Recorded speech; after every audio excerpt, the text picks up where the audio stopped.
Esta es la segunda sesión del seminario abierto en educación. Contamos con la participación de su compañero, el profesor de formación John Hammer Velázquez. También vamos a tener la participación del profesor Eduardo Antonio Silva, profesor invitado de la Universidad de México. El profesor John Hammer Velázquez está cursando último año, séptimo semestre de la licenciatura en Educación Básica con énfasis en lengua castellana. Adelantó estudios de filosofía y teología en el Seminario Mayor en convenio con la Pontificia Universidad Bolivariana de Medellín. Cursó un diplomado de orientación familiar aquí con la Uni Monserrate y actualmente es profesor del colegio de Nuestra Señora del Pilar. John Hammer nos va a presentar la conferencia titulada Leer y escribir dependen del conocimiento y expresión de tu cuerpo. En un segundo momento contaremos con la participación del profesor Eduardo Antonio Silva. La Escuela de Educación de Verdad les reitera la invitación a continuar participando en este seminario y proyectar su participación también en el próximo semestre. Así que sin más preámbulos, John Hammer, tienes la palabra. Muy buenos días para todos.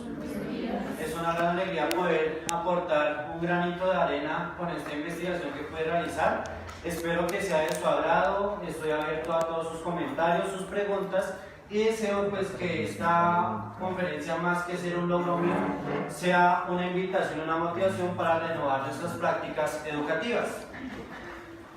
Leer y escribir depende del conocimiento y expresión de tu cuerpo. Este escrito demuestra cómo el conocimiento y la expresión del cuerpo de los estudiantes mejora sustancialmente sus habilidades de lectura y escritura para formar una competencia comunicativa desde el género dramático, abordando la temática de la realidad de los tipos de familia y su comprensión en las diferentes culturas. Para explicar el proceso y los resultados, es necesario limitar en un primer momento el método de investigación utilizado, en este caso la investigación-acción. En un segundo lapso me permite explicar mi ser como docente mediador, el cual representa la puerta de entrada a nuestro tema central, que es la sensibilización corporal como estrategia pedagógica para la mejora de las habilidades de lectura y escritura. Posteriormente, a partir de una descripción y análisis del proceso, se darán las claves hermenéuticas entre el reconocimiento corporal y el desarrollo de la competencia comunicativa apropiada desde la lectura y la escritura. Finalmente se expondrán los resultados obtenidos, los cuales espero sean un apoyo para innovar en el aula y replantear los modos en que la experiencia docente debe apuntar en una sociedad tecnocrática, estandarizada y secularizada. Como términos claves, entonces vamos a abordar el aprendizaje significativo, la lectura, la escritura, el conocimiento corporal, la expresión y el teatro. El cuerpo, ámbito sagrado de la existencia humana, reclama en la actualidad ser visibilizado, reconocido y apropiado en los procesos de desarrollo de las habilidades de la lectura y la escritura. Es una urgencia que los estudiantes anhelan, los docentes necesitan y las familias requieren cultivar, dado que la persona no se reduce a una nota, a un boletín ni a un examen. Es un ser con capacidades y limitaciones, que merece acceder a la información, ser reconocido en su voz, su palabra, su texto, su expresión artística y su presencia viva. Desde esta perspectiva quise investigar la manera más adecuada y pertinente para poder desarrollar procesos de lectura y escritura, teniendo en cuenta la capitalidad corporal en el escenario educativo y confirmar mi hipótesis inicial, en la que considero la lectura y la escritura como procesos que se pueden corregir en la medida en que el estudiante conoce, expresa y usa su cuerpo en la competencia comunicativa. Como antecedentes quisiera comenzar por la investigación cómo mejorar los procesos de comprensión lectora en estudiantes de educación básica a través de la tipología textual, tomado de Naranjo, Portilla y Mesa 2010, desarrollada en la institución educativa distrital Juan Luis Londoño de la Salle, usando el modelo constructivista y estrategias didácticas para la mejora de la comprensión lectora. Este esquema se produjo desde la identificación y reconocimiento de superestructuras textuales, el uso de esquemas cognitivos relacionados con mapas conceptuales y arquetipos temáticos, culminando con 3 fases de lectura. Prelectura, es decir, los esquemas cognitivos. La lectura, que es la confrontación con el texto. Y poslectura, la integración coherente de la información obtenida a partir de la lectura. En este antecedente es llamativo observar la lectura como un proceso donde se extrae el significado del texto. Este dinamismo ideal para mi investigación es la comprensión de la lectura a través de la interacción entre pensamiento y lenguaje, pasando por el conocimiento, la realidad, los intereses y las necesidades de los estudiantes. Su metodología parte de estructuras de textos expositivos, facilitando el proceso de saber previo, lectura y culmina con el nuevo aprendizaje. La estructura textual utilizada es la narrativa, ya que se cuentan historias, tramas y dramas por episodios y sucesos que llevan al lector a una resolución del problema narrado. Bajo esta consideración, la argumentación se basa en la correcta concatenación de episodios para legitimar y reforzar los hechos narrados, cuyo vínculo e hilo conductor es el suceso real. En este orden de ideas, los estudiantes integraron el conocimiento, la memoria, los deseos, los sentimientos y la conducta, haciendo de la lectura un ejercicio muy integral. La pregunta que me surge de esta investigación es: ¿qué papel e importancia se le da al cuerpo del estudiante en este proceso de lectura? Esta investigación brinda elementos pedagógicos, pero muy limitados para unir la habilidad lectora con la presencia y la expresión corporal. Al buscar respuesta a esta pregunta, encuentro en la investigación de Díaz Camacho una explicación sobre cómo los procesos del desarrollo del cuerpo están presentes en la metacognición del estudiante, respondiendo a la pregunta: ¿cuál es el papel de la metacognición en el proceso de lectura? En esta investigación se enuncian 3 variables fundamentales para la metacognición: el sujeto, la actividad y el contexto. Cuando hablamos de sujeto, estamos hablando de la persona a quien le corresponde el saber previo, las habilidades, las actitudes y la motivación. Cuando estamos hablando de actividad, la estamos entendiendo como las tareas, las estrategias, los refuerzos y la atención que se brindan en el aula. Y por último, el contexto lo entendemos como en la parte material, situacional y el ámbito sociocultural. El docente, con estas 3 categorías en su actividad pedagógica, debe realizar 3 acciones concretas, operativas y continuas, que son la planificación, que es la identificación del problema creando estrategias para poder resolverlo; la supervisión, como el ejercicio para medir la efectividad, corregir errores y reorientar las actividades; y por último encontramos la evaluación, que es la correspondencia entre objetivos y logros, la toma de decisiones y la apreciación de la validez del acto pedagógico. Así pues, la lectura desde la metacognición es el resultado de la interacción entre texto y lector, de la cual surge un nuevo aprendizaje que reconfigura las estructuras dimensionales de la persona. Con ello, el cuerpo es convertido en herramienta, medio y puente entre el acceso a la información, el reconocimiento personal y la participación en una sociedad, permitiendo que la persona comprenda los diferentes tipos de texto para analizarlos y valorarlos según sea su interés y su necesidad, evidenciando profundidad para lograr que el estudiante comprenda lo que lea, involucrando el papel de su cuerpo, su contexto y el texto. Pero esto me deja una gran inquietud. ¿Dónde queda la importancia de los procesos de escritura en el desarrollo de la metacognición en el cuerpo?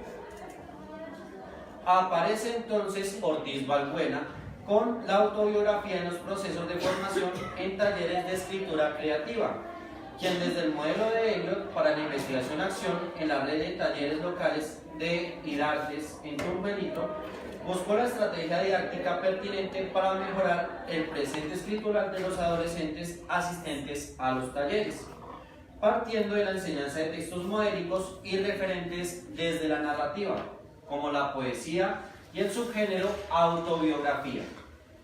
Posteriormente se hizo el ejercicio de escritura de la autobiografía para que en el último momento fueran leídas y socializadas. Las categorías para validar la efectividad de esta práctica fueron la persona gramatical, es decir, si se usa en primera o en tercera persona. El nombre propio, cómo ese nombre se visibiliza en esa autobiografía. La identidad, cómo me muestro en ese texto. La percepción del lector, cómo me lee, cómo me identifica, cómo me encuentra quien está leyendo mi autobiografía. Se articulan perfectamente la vida, la identidad, la lectura y la escritura, primando la voluntad del autor del texto autobiográfico para narrar lo que quisiese. Esta investigación aporta el ejercicio de toma de distancia de un yo hacia un él o hacia un ella, cómo se ve la vida, qué se narra, cómo se expresa el sujeto, la relación entre autor, narrador, personaje, la verosimilitud en textos narrativos y la evidencia de la construcción simbólica que plasma quien narra su vida y desea una nueva sociedad. De este modo queda un gran interrogante: ¿el cuerpo puede leerse y escribirse?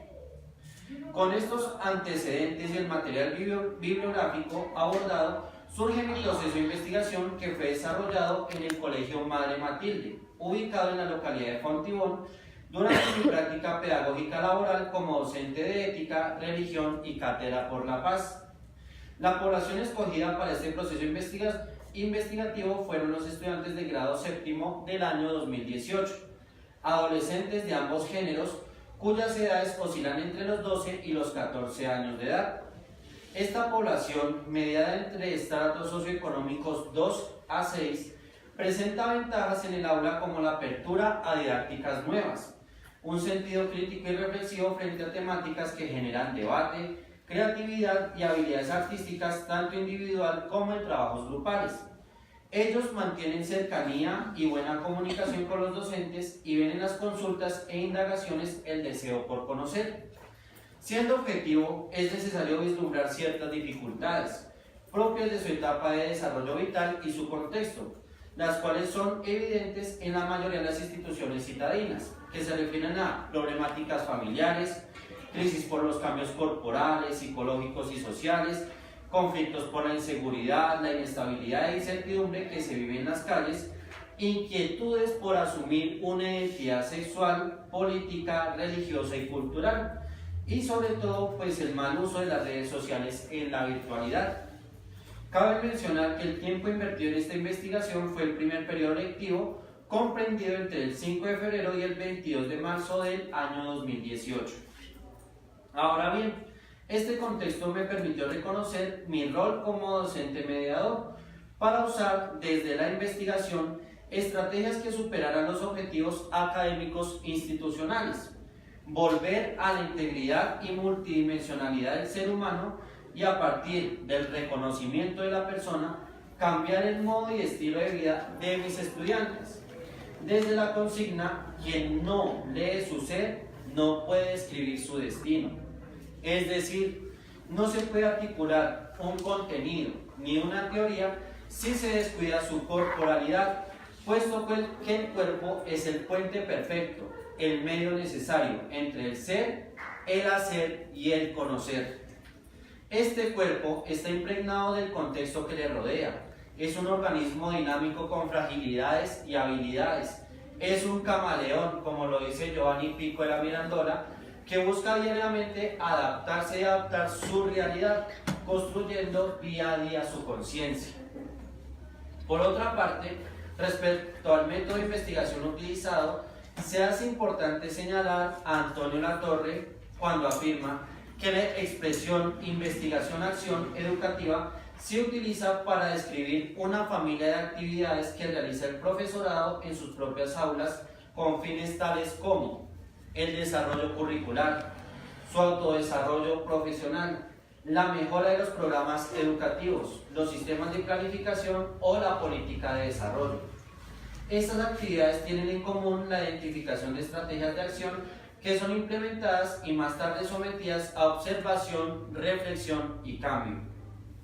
Atendiendo a lo anterior, asumí el modelo de Kemis, puesto que este autor me permitió vincular e integrar la importancia del cuerpo en la triada didáctica entre docente, estudiante y contenido disciplinar, dado que este método consiste en un ejercicio autorreflexivo dentro de un escenario social, en pro de la mejora de las prácticas educativas, su comprensión y la cualificación de la racionalidad y justicia de las situaciones donde se realizan estas prácticas.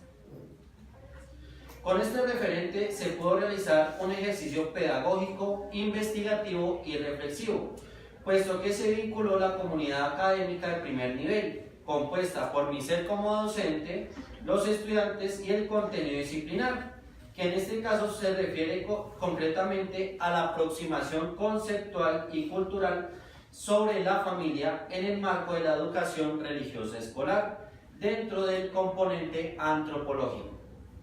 Esta triada se desarrolló con el símil de la espiral, puesto que fueron ciclos diseñados y recreados en el espacio de la inmersión con la población, procurando así un ámbito de comunicación simétrica y con igualdad en la relación entre docente y estudiantes.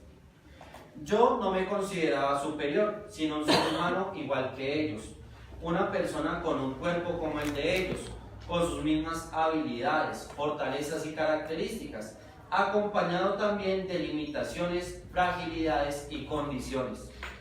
Bajo esta premisa, la igualdad sumada a la participación propiciaba un ambiente favorable donde la comunicación es efectiva, el trabajo se hace en equipo y las reglas de juego las establecemos en común y mutuo acuerdo. En este escenario no se da cabida para una autoridad impuesta, sino en el ejercicio de la autonomía como clave de desarrollo y descubrimiento del cuerpo. Es fundamental que en este diálogo y trabajo cooperativo los ejercicios de lectura y escritura no se consideren tareas para cumplir, sino condiciones a priorísticas para entablar una acertada práctica discursiva. Hablamos lo que conocemos, leemos lo que necesitamos saber y escribimos todo lo que tiene sentido. Como se puede evidenciar, parece utópico o un ideal pedagógico entablar relaciones simétricas en un contexto donde la autoridad es cuestionada, la didáctica es desactualizada y la academia reducida a lo cuantitativo. Sin embargo, el ejercicio que propone Kemis de la investigación-acción entre la planificación, la acción, la observación y la reflexión favoreció el hecho de salir al encuentro de los estudiantes, dialogar con ellos, establecer vínculos empáticos, despertar la creatividad tanto en mí como en mis estudiantes, escuchar sus voces para saber qué rumbo tomar en las sesiones, repensar la transposición didáctica y por último buscar soluciones a los conflictos que surgían por situaciones bien sean académicas o de tipo convivencial. Para explicar claramente este proceso se hizo un ejercicio de planeación con una gran dificultad y un problema pedagógico con el que las instituciones no cuentan en su mayoría, y es planear sin tener en cuenta un diagnóstico del nivel de los estudiantes. Es deber del docente planificar, diseñar proyectos pedagógicos que se articulen con el currículo, el PEI, los lineamientos y estándares, el método de enseñanza y la disciplina específica. Aún así, hace falta realizar un diagnóstico que permita mirar las competencias de los estudiantes, escuchar sus expectativas y detectar las necesidades que presentan. En mi caso, planifiqué las sesiones de clase, pero no hay mejor lección que una equivocación, y no hay una reflexión más eficaz que resulta del choque que hay entre el docente, los estudiantes y las temáticas que se van a trabajar. Fue allí donde reconocí la fuerza motivacional que trae el ejercicio fundamental de elaborar un diagnóstico, puesto que el aula, más que ser el acopio del proceso de enseñanza y aprendizaje, es el espacio donde el cuerpo está presente casi 7 horas. Es el lugar donde interactúan varios cuerpos y es la planta física donde los docentes ignoramos el valor y la presencia del cuerpo, tanto el propio como el de nuestros alumnos. El primer diagnóstico fundamental es la medición del reconocimiento del cuerpo de los estudiantes hecho desde un DOFA de autoconocimiento realizado en el cuaderno. Luego medir su capacidad de expresión y movilidad desde algunas dinámicas de integración, estiramiento y trabajo grupal, para poder continuar con la evaluación de los saberes previos en breves cuestionarios. Si no reconocemos la base del proceso de aprendizaje, la enseñanza será vacía, descontextualizada y sin mayor impacto. Este diagnóstico quedó establecido dentro de los siguientes parámetros. ¿Cómo está mi relación con mi cuerpo? Aquí nos estamos refiriendo a conocimiento, destrezas y la aceptación del propio cuerpo. En un segundo nivel está la pregunta, ¿cómo están mis relaciones sociales y afectivas? Aquí entendemos por relaciones sociales y afectivas la familia, los compañeros, los amigos, la relación con los docentes y las demás personas que conforman nuestro entorno social.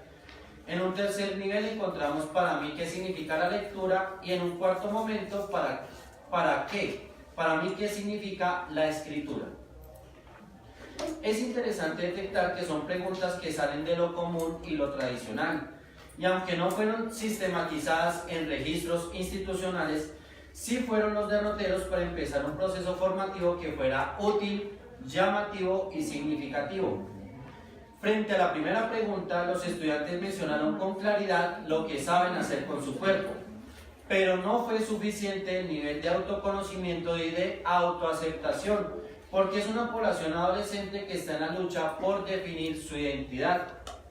La adolescencia hace parte de las etapas de vida expuestas por Erik Erikson, donde constantemente la búsqueda de la identidad está estrechamente vinculada con la capacidad de conceptualizar el tiempo.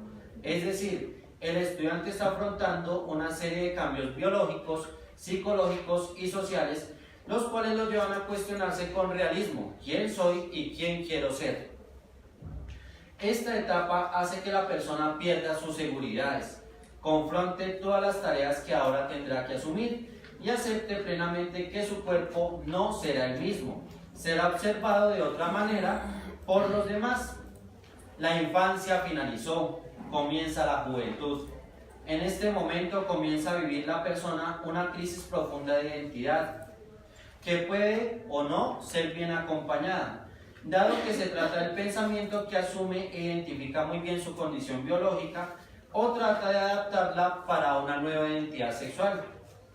Cabe agregar que en la adolescencia se dilucidan conceptos como el amor, la justicia, el esfuerzo, el mérito y lo más notable y cuestionable, que es la autoridad, la cual relacionan con el concepto de fidelidad.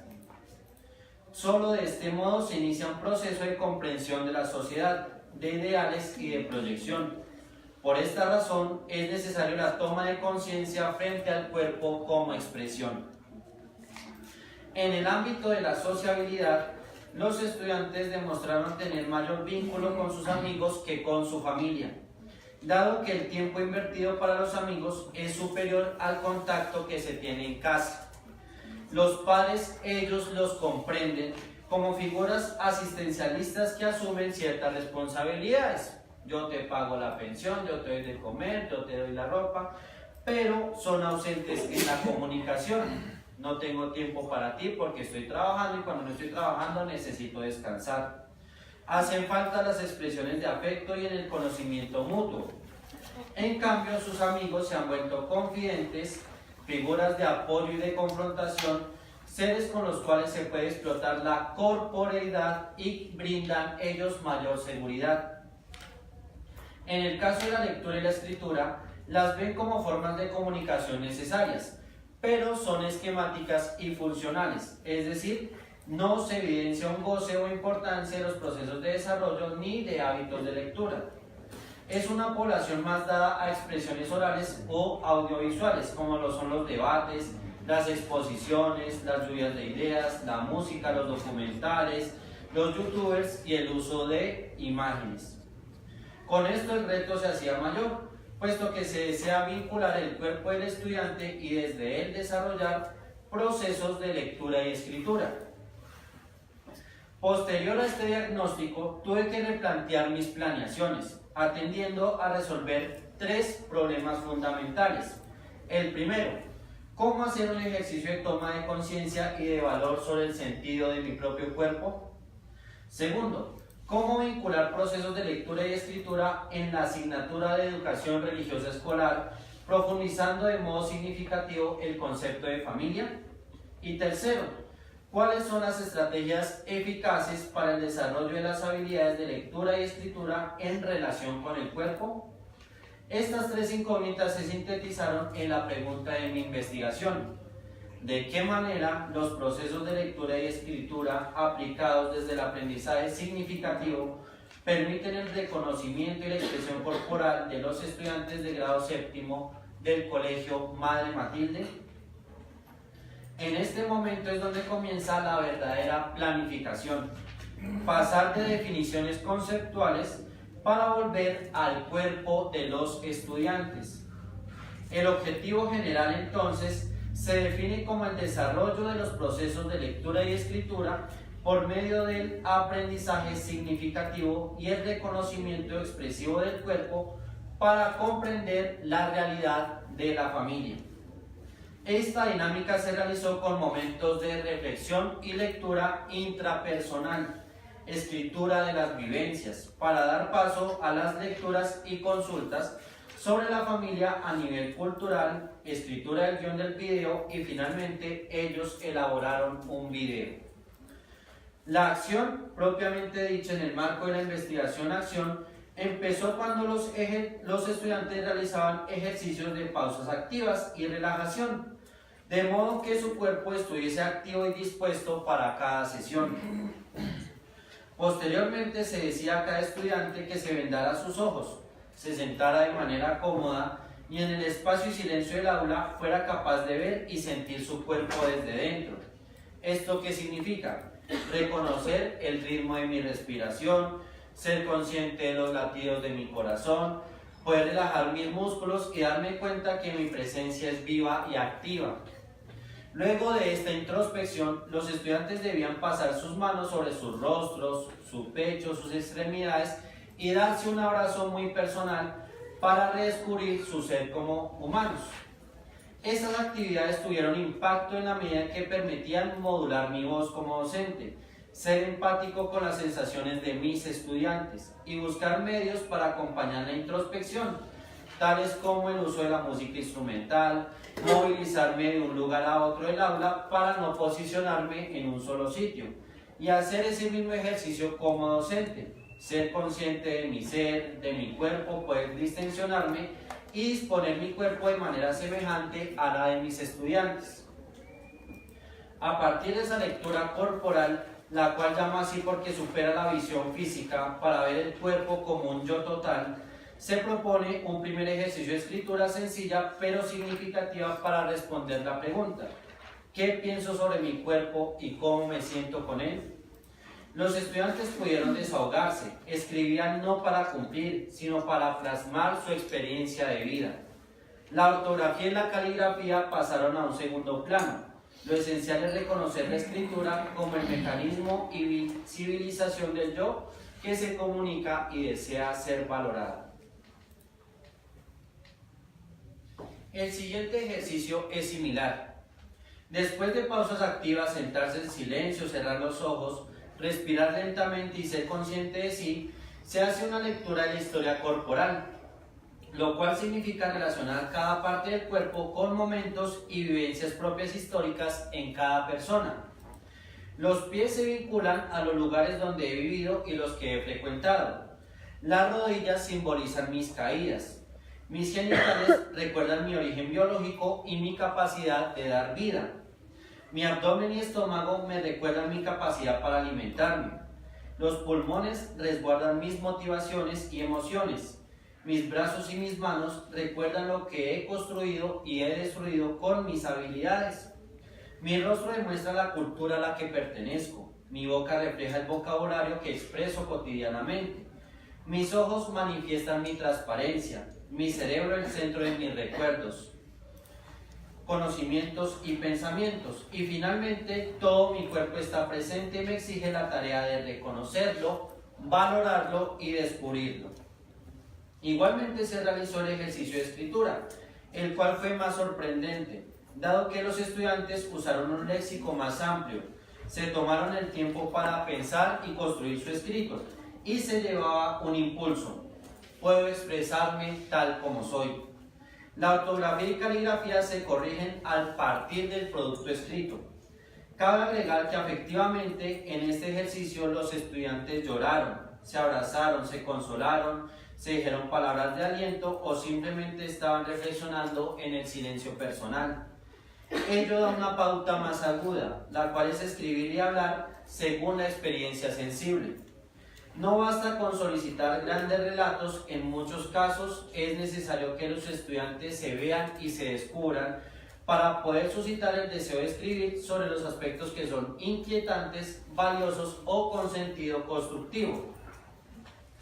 Finalmente, gracias al movimiento auténtico, se hizo la analogía del cuerpo con la familia. Los estudiantes libremente ubicados y posicionados se expresaban corporalmente según lo que pensaron o sintieron en relación con su familia, donde pudieron reír y llorar, abrazarse mutuamente o quedarse a solas, cantar o hacer silencio. El cuerpo no era entonces ya un objeto biológico, es la expresión de una existencia marcada por las alegrías y los dramas de la vida, donde la familia se convierte en apoyo o se convierte en obstáculo, donde es bálsamo o una dura roca. El aula dejó de ser el salón de clases para convertirse en el espacio para la libre expresión, el contacto físico y el medio para liberar las cargas y descansar. El docente pasó de ser un instructor técnico o práctico para ser un canal de comunicación, mediación entre la vida, el concepto y el cuerpo. Con este punto de partida se desarrollaron tres ejes conceptuales: saber conocer, saber hacer y saber ser. Cuando hablamos del saber conocer, lo estamos vinculando con el conocimiento y la claridad frente a la definición de la familia, las tipologías de familias y la definición de la familia en las grandes culturas.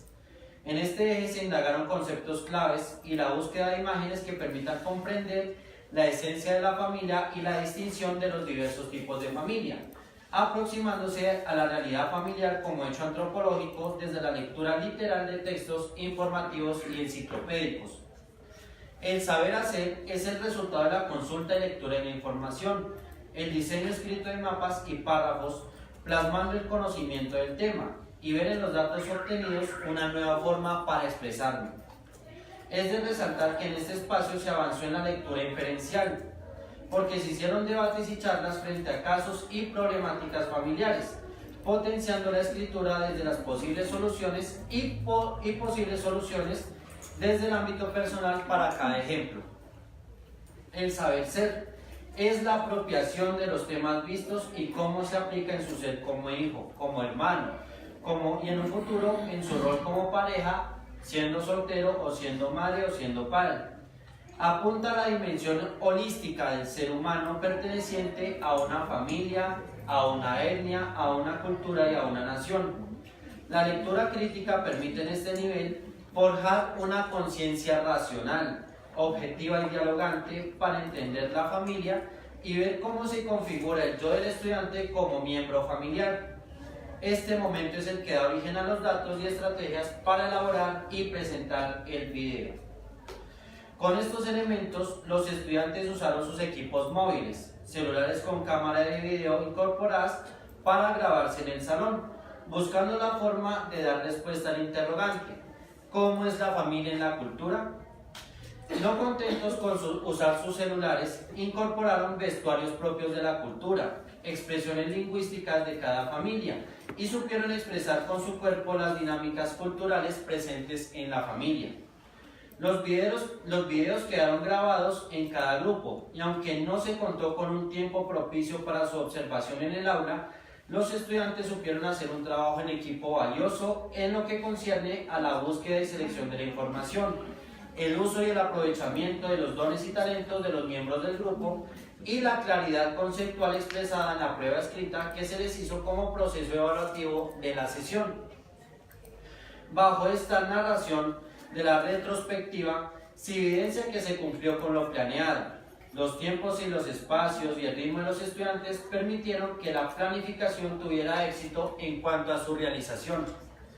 Las ganancias que se generan en el proceso de observación son muy fructíferas, dado que me permitió cualificar mi rol docente y desarrolló en la población procesos de lectura y escritura en los niveles literal, inferencial y crítico, teniendo en cuenta que según lo que yo he expuesto hasta ahora, hay claramente un enfoque comunicativo mejorando la acción discursiva de los estudiantes, ya que el lenguaje configura el pensamiento, la lengua y la literatura abordadas para la consulta sobre las familias, propiciando una competencia comunicativa aterrizada a su contexto.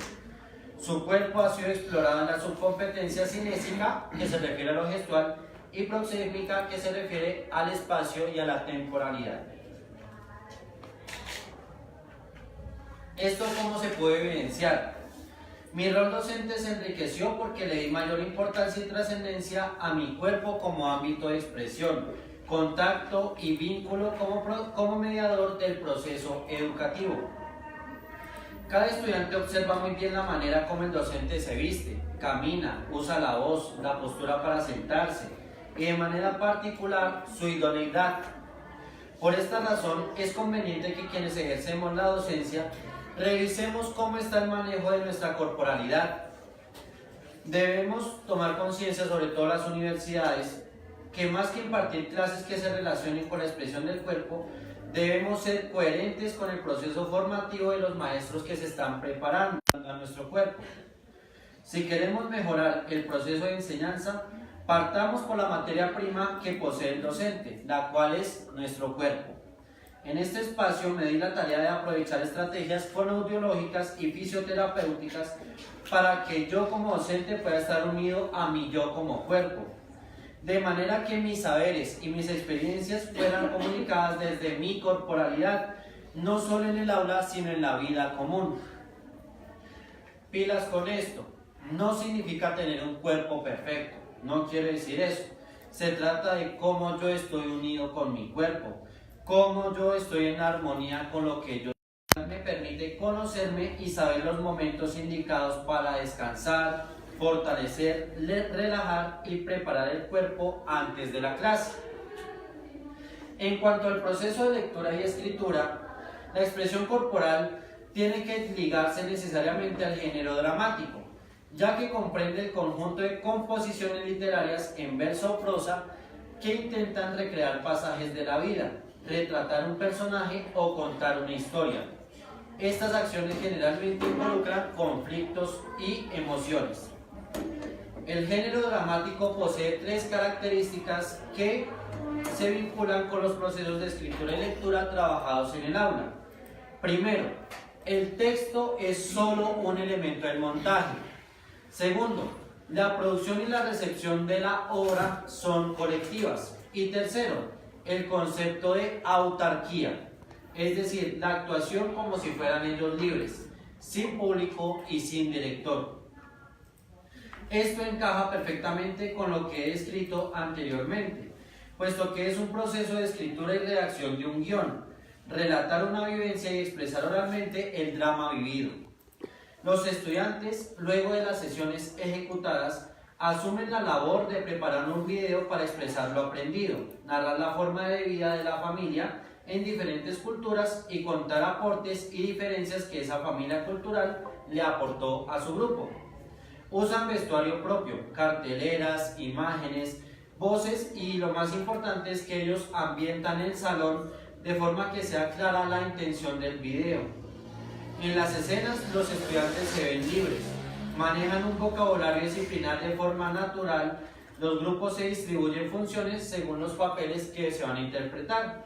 Hay un camarógrafo, entre ellos pues rotan quién va a grabar, hay protagonistas, antagonistas y entre ellos pues van mezclando esos roles.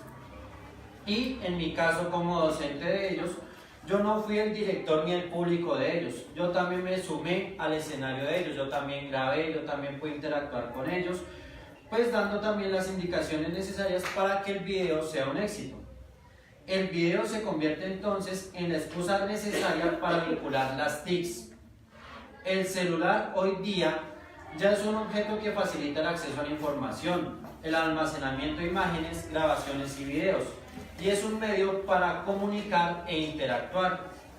Con esta herramienta, los estudiantes buscaron y seleccionaron la información de la familia en África, Europa y Asia, la familia cristiana, musulmana y judía, para luego en un cuadro comparativo detallar semejanzas y diferencias. Por lo anteriormente expresado dentro de la investigación-acción, la reflexión como momento final de este dinamismo investigativo recoge aportes en dos ópticas, la del estudiante y la del docente. En teoría, para los estudiantes enriqueció la forma de comprender al ser humano. No se puede juzgar a una persona sin conocer su cultura ni su historia, puesto que los rasgos corporales y los modos de vivir son el reflejo de la vida familiar. La familia siempre va a ser un vínculo necesario para la existencia humana. Es la única institución que naturalmente va a perdurar, aunque su esencia relacional hayan cambios por la legalidad o la calidad del trato intrafamiliar. Por más diferencias de etnias, contextos y culturas, prima siempre el respeto, la responsabilidad y el principio de la vida, al ser el individuo un sujeto digno de reconocimiento. Conocer culturas lleva a mejorar el trato con mi familia y con los demás. Y ya para concluir este momento, cabe destacar que la expresión corporal depende sobremanera del conocimiento que del mismo se tenga. Las instituciones educativas de todos los niveles, primaria infancia, básica, media y educación superior, deben propiciar espacios para que no se olvide la importancia del reconocimiento del cuerpo y la exploración de todas sus habilidades. En ese sentido, la lectura y la escritura como habilidades y procesos deben ser trabajadas y valoradas en la relación con el cuerpo. Cada etapa de la vida involucra siempre una pérdida y una ganancia, y la educación debe propiciar que tanto la expresión del cuerpo y las habilidades de lectoescritura sean cultivadas de manera paralela y gradual. Ahora bien, debemos tener siempre la conciencia de formar personas íntegras, capaces, críticas y muy humanizadas. En tanto que yo conozco más mi cuerpo, más valoro y respeto el cuerpo de la otra persona. En esa misma línea, cada vez que leo, lo hago porque es una necesidad. Yo escribo porque quiero comunicar la huella de mi existencia. ¿Por qué? Porque esto reúne mi saber, mi hacer y mi conocer. Esta lógica se entiende en todas las áreas del conocimiento y del desarrollo humano. El dinamismo que aquí propongo se descubre y enriquece en cuanto que el género dramático integra las habilidades mencionadas para crear y ejecutar una obra teatral que impacte y comunique alternativas para resolver las crisis que afrontamos en el día a día. Es por eso que me permito acuñar un concepto que me surgió en esta experiencia investigativa, el cual es la deuda moral educativa con las familias. Es necesario procurar crear lazos y vínculos más sensibles, emotivos y académicos con la familia de los estudiantes. Los padres de familia necesitan mejorar la lectura, la escritura y la oralidad. La crisis de la educación familiar está porque damos por supuesto que todos leen, hablan y escriben a la perfección, y eso no es así. La institución debe corregir las metodologías antiguas, devolver el papel que como seres humanos tienen los padres de familia y crear procesos de sensibilización y formación que permitan ver un contacto pedagógico entre docentes, disciplinas, estudiantes y familias. Es una deuda moral, porque estas habilidades, si no son bien desarrolladas, pueden llevar a exclusión, pobreza, ignorancia y marginación. Finalmente, agradezco a ustedes el haberme permitido narrar una sencilla pero significativa experiencia pedagógica. Tanto mi familia como mis compañeros docentes y mis estudiantes saben que no fue fácil empezar, ejecutar y recoger esta práctica educativa. Sin embargo, quedo con el compromiso de seguir perfeccionando mi olfato como investigador, para poder contribuir con una pequeña gota de agua al esfuerzo de mares y ríos que muchos de nuestros colegas hacen para ver en la literatura, leída y escrita, un espacio para no ceder ante la omnipotencia tecnológica, el olvido de la esencia humana, la conciencia y la pérdida de la dignidad humana. Y también recordar que estamos necesitados de volver al contacto sano, cordial, cálido y pedagógico con quien está a mi lado. No se puede leer si pierdes de vista la presencia de la persona. No se puede escribir si no tienes quien lea y valore tus letras. Muchas gracias.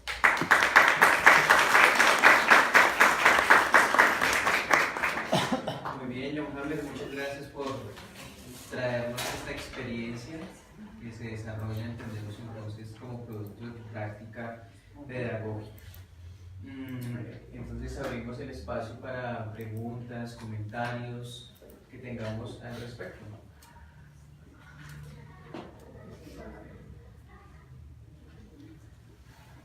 Cualquier pregunta, no importa. Bueno, a mí me parece interesante y muy valioso tu investigación.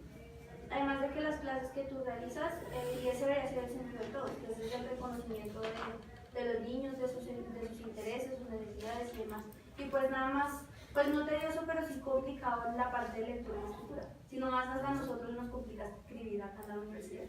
Entonces, qué bonito que sea desde los intereses y tú conocer esos cuerpos, ese cuerpo que está ahí, ese cuerpo que está a diario, esos niños conmigo, pero además que trasciende ese cuerpo, porque no es únicamente el cuerpo como materia, sino el cuerpo emocional, el cuerpo mental, son muchos cuerpos que nos unen como tanto es holístico, que por ahí lo leí.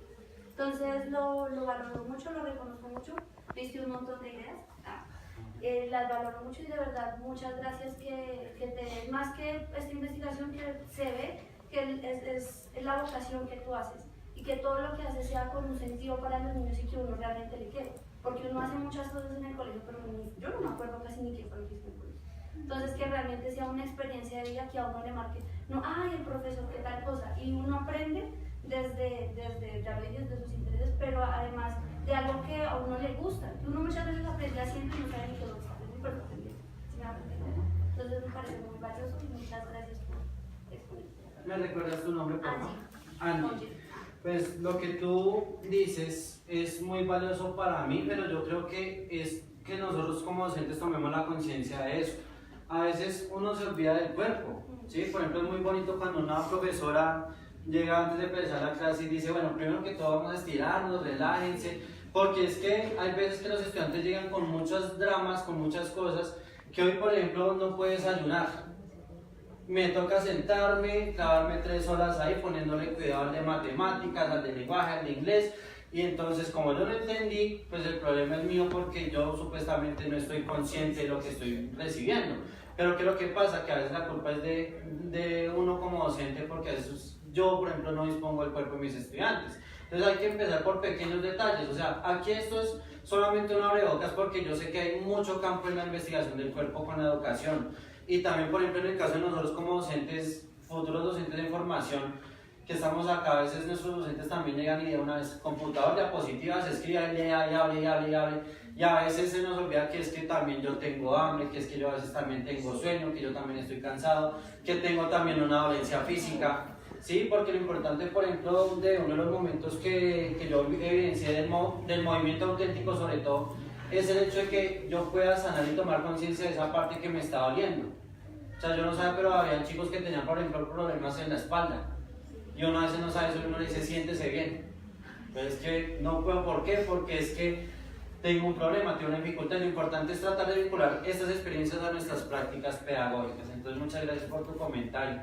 Entonces, no sé si queda otra pregunta, otro comentario. Sí. A ver, cuando uno escucha un ejercicio investigativo que emerge de una práctica pedagógica que estoy entendiendo que es lo que hoy nos ha socializado, hay 2 elementos que llamaron mucho mi atención, además de muchos otros, pero en particular quiero centrarme en 2 para hacerte la pregunta, y es, tú dijiste que habías elegido este grupo de estudiantes, hiciste una caracterización de ellos, y en esa caracterización, que no es más que una comprensión del contexto, ¿cierto? De donde va a ocurrir el ejercicio pedagógico e investigativo, señalas dos elementos que llaman mi atención. Uno, varias potencialidades de esa población, y dos, que toda la caracterización que haces tiene en cuenta variables de muchas naturalezas, académicas, sociales, afectivas, familiares. ¿Por qué para tu ejercicio es tan importante partir, uno, de las potencialidades de estos estudiantes, y dos, desde un ejercicio que llamaste diagnóstico, que aborda tantas variables? Bueno, ¿por qué lo hice de esa manera? Pues hay que partir de mi contexto pues inicial, es que yo era en ese momento el docente de ERE, de Educación Religiosa Escolar. Entonces, a veces uno piensa que las clases de ERE son más para mirar desde la Biblia como que qué dice Dios, tal cosa. Y eso no pasa en el primer periodo, que es el componente antropológico. Entonces, ¿qué pasa? Que como es el componente de la persona, hay que mirar toda la parte integral del estudiante. Y más porque es un tema muy delicado, que es la familia. ¿Sí? Hoy en día no podemos definir la familia como antiguamente, que era papá, mamá, hijos. Hoy en día ya no se puede hablar de esa familia. ¿Por qué? Porque a veces mi papá me abandonó, mi mamá ya no vive conmigo, mi mamá no sé qué, mi mamá hace más. Entonces era un ejercicio que me tocaba pues mirar toda la realidad de ellos para saber por dónde prácticamente poder hacer un ejercicio pues temático interesante. Porque al tocar el tema de la familia surgen muchas cosas, profe, surgen sentimientos de afecto, de amor, de apoyo, de orgullo. Yo me siento orgulloso de mis papás, gracias a mis papás estoy aquí. Como hay casos donde tristemente evidencié, me siento mal, no quiero a mi familia, odio a mi familia, o donde simplemente los estudiantes entre ellos mismos se juzgaban por la composición familiar. Claro, es que yo como no soy adoptado, entonces son situaciones en donde me tocaba precisamente revisar todo el panorama y a partir de allí pues empezar a mirar, bueno, ¿cómo vamos a trabajar el tema de la familia? ¿Sí? Entonces por eso pues hice ese diagnóstico macro, porque me permitía pues evidenciar todo lo que son los estudiantes. Y más pues partiendo de lo que yo decía al comienzo, es que muchas veces a nosotros en las instituciones nos piden planear. Desde antes de empezar ni siquiera el año, ya uno tiene que planear las clases del otro año. Y uno comienza a planear. Entonces coge los estándares, los lineamientos, coge el PEI, montamos y ya está todo montado, ya está el cronograma. ¿Dónde queda el diagnóstico de los estudiantes? Por eso yo decía, o sea, y ese fue mi problema, porque yo al comienzo, muchachos, que la familia, yo ya era con mi definición. Cuando yo me encuentro con todos esos dramas, me tocó replantear y no, vamos a empezar a hacer un diagnóstico, vamos a empezar a trabajar desde el cuerpo, vamos a mirar esa situación de cosas, porque son ámbitos donde muchas veces uno como docente se queda limitado. Y lo más bonito de eso fue hacer ejercicios de sanación, de reconciliación con la propia historia. Por ejemplo, yo tuve un estudiante que era hijo de una prostituta. Entonces, en esos casos, uno cómo puede decirle cuáles son las virtudes de la mamá. Uno se queda sin herramientas. Entonces, lo bonito de ese proceso fue que a partir de mi cuerpo yo soy un producto, pero más que un producto, soy el reflejo de la unión de dos personas. Que si quieres o no quieres, se me dio la oportunidad de vivir, de estar acá presente, de interactuar. Entonces, por eso, pues, yo lo hice más en ese sentido, profe. Y las potencialidades, porque en general cuando uno escucha las propuestas dicen, es que partió de esta necesidad y aparece la necesidad como un elemento fundamental de donde surgen las propuestas, y tú dices, no, Y bueno, surgen desde las potencialidades de este grupo de estudiantes que tienen. Ellos, pues el grupo con el que yo hice esta investigación son chicos más dados a lo artístico, a ellos no les gusta tanto la teoría. Entonces ellos, por ejemplo, eran muy hábiles, muy capaces, por ejemplo, para elaborar gráficos, murales, para interactuar entre ellos. De eso a mí me sorprendió mucho que allá tanto los niños y las niñas pues tienen las mismas habilidades en la parte oral. O sea, no hay una relación de que los niños hablan más o menos, o que las mujeres hablan mejor o peor, no. O sea, ahí como que en esa parte de las potencialidades es un grupo pues muy equilibrado, lo que yo decía, o sea, ellos no son dados tanto a lo teórico, sino más a lo práctico, es decir, a lo que yo puedo dialogar, puedo exponer, puedo conversar. De hecho, cuando ellos hicieron las exposiciones, yo no tuve necesidad de corregirles nada porque ellos ya sabían cómo hacerlo. Pero la dificultad, ¿dónde venía? En el momento de escribir o de leer. Entonces, por eso fue que quise articular esa propuesta de investigación, porque yo tenía que basarme en eso bueno que ellos tenían: el dibujo, la oralidad, toda la parte teatral. Fue a partir de que yo pude desarrollar este proceso. Bien, muchísimas gracias.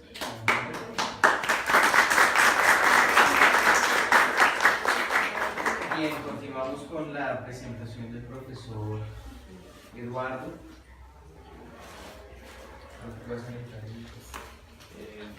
Muy bien.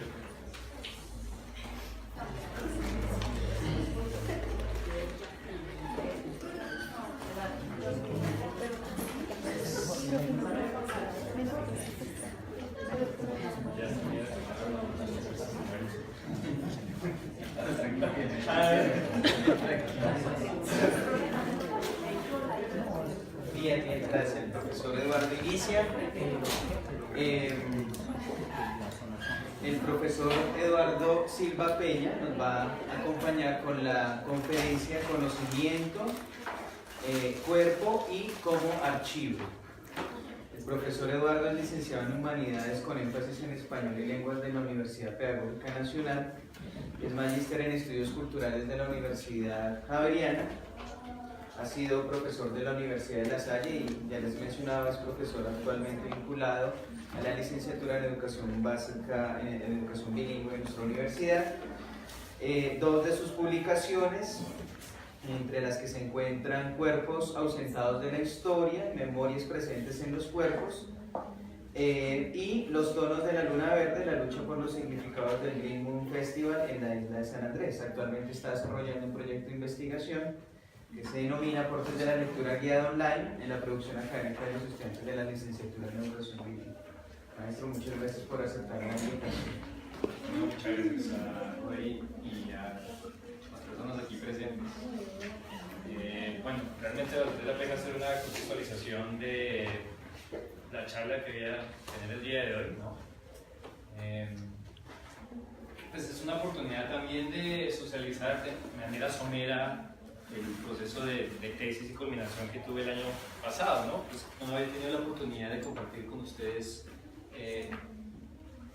esta tesis aquí en la universidad. Pues también cabe notar que esta tesis no está directamente relacionada con el sentido de educación y pedagogía, ¿no? Pero por otro lado, creo que también es una invitación a pensarnos en términos de cómo cierto trabajo conceptual puede ayudarnos a pensar nuestra misma práctica docente, ¿no? Sobre todo en lo relacionado con el conocimiento. Entonces, en ese sentido los invitaría a que pensáramos a manera de hipervínculos, ¿no? Entonces, tal vez una idea, una palabra o un concepto que pueda surgir puede llevarnos a otra ventana y en esa ventana poder explorar, ¿cierto?, el sentido pedagógico que puede llegar a tener, sobre todo en la relación con nuestras prácticas y con nuestra manera en que conceptualizamos aquellos, ¿no? Porque pues generalmente la teoría, ¿cierto?, se considera un poco tediosa o ladrilluda en ciertos contextos, pero creo que, como dirían algunos, sobre todo economistas, así uno desdeña la teoría, inconscientemente está siguiendo alguna de ellas, ¿sí? Entonces vale la pena, antes de seguir pautas metodológicas, empezar a involucrar, ¿cierto?, estas metodologías corresponden a qué epistemologías, ¿no? Sobre todo desde mi formación, que es, bueno, en estudios culturales, ¿sí? Entonces, por eso valdría la pena un poco contextualizar esta área conocida como estudios culturales, ¿no? No sé si de pronto los profes o los estudiantes han conocido o han escuchado sobre esa área disciplinar, o bueno, indisciplinar realmente. Ajá, sí.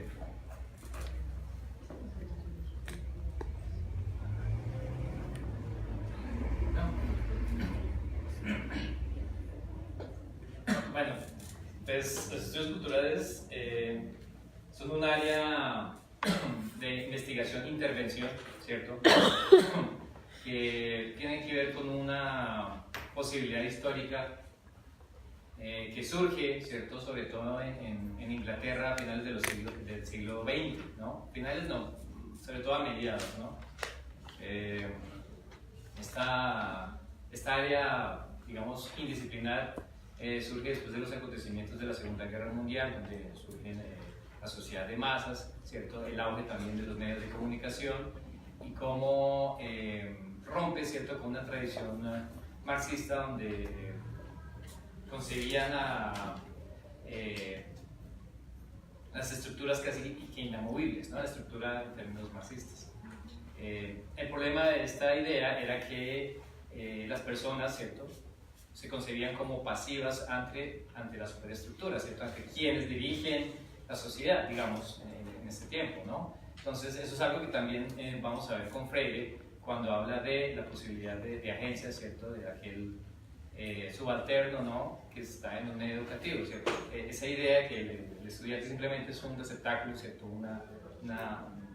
casi que una memoria vacía a la cual simplemente se llena de conocimientos, ¿no? Entonces, esa posibilidad de agencia es la que ha alimentado, ¿cierto?, esta área llamada estudios culturales. Digamos que esta área, ¿cierto?, de investigación e intervención tiene unos tintes que son fundamentales, que constituyen casi lo que llamamos estudios culturales, ¿no? Cuestionar las disciplinas, ¿cierto?, por su naturaleza, sobre todo porque los estudios culturales tienen una relación directa con, o se interesan con las relaciones de cultura y poder, ¿cierto? Y esto no las exime de la manera en que se constituyen las disciplinas mismas. Es por eso que uno de los principales intereses de esta área, ¿cierto?, de intervención y de investigación es poder tomar, ¿cierto?, herramientas de las disciplinas sin importar de dónde vengan, ¿sí? Entonces, en ese sentido, por ejemplo, en Latinoamérica han cobrado fuerza la combinación de antropología con psicoanálisis, con las artes, ¿cierto?, y los vínculos entre las disciplinas. Mi trabajo de grado, ¿cierto?, se inscribe en esta idea, ¿cierto?, a partir de lo que se ha conocido como un contextualismo radical. Esto es que la práctica política, ¿cierto?, y la práctica disciplinar se tiene que inscribir a partir de un trabajo etnográfico, ¿no? Entonces, por ejemplo, una tesis de maestría en estudios culturales no puede ser simplemente un trabajo documental o un trabajo teórico, sino que siempre está alimentado de un trabajo etnográfico que tiene en cuenta, ¿cierto?, la práctica teórica en relación con el contexto directamente, ¿sí? Pero sobre todo con las relaciones intrínsecas de poder y cultura, ¿cierto? Dos conceptos que, bueno, por cuestiones de tiempo no voy a poder extenderme, pero que fundamentan, ¿cierto?, la cultura como casi que todas las prácticas que nos constituyen como sociedad, ¿no? Y estas en relación prácticas que tienen que ver con necesariamente relaciones de poder. Entonces, lo que voy a hacer a continuación es tomar unos apuntes de la tesis de maestría, en donde, ¿cierto?, me gustaría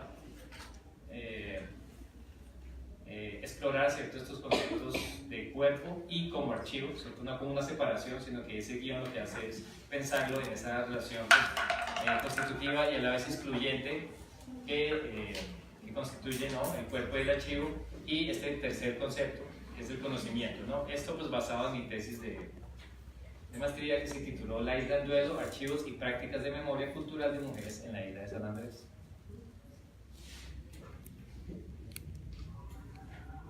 Bueno, entonces el objetivo principal de esta investigación, ¿cierto?, que toma herramientas de los estudios de performance, otra cosa que tengo que aclarar, los feminismos postcoloniales, ¿cierto?, en el Caribe, es el de explorar el rol activo, ¿cierto?, la agencia que un heterogéneo grupo de mujeres que vive o ha vivido en la isla San Andrés cumple a partir de diversos archivos y repertorios con respecto a la transmisión, escenificación y visibilización de diversos duelos colectivos en la esfera pública, al hacer que múltiples pasados se manifiesten en el presente y se articulen con expectativas futuras, ¿no? Entonces, desde el mismo objetivo principal, creo que quedan establecidas un poco las pautas conceptuales y políticas de las que hemos hablado sobre los estudios culturales, ¿no? Sobre todo preguntarnos por esa agencia.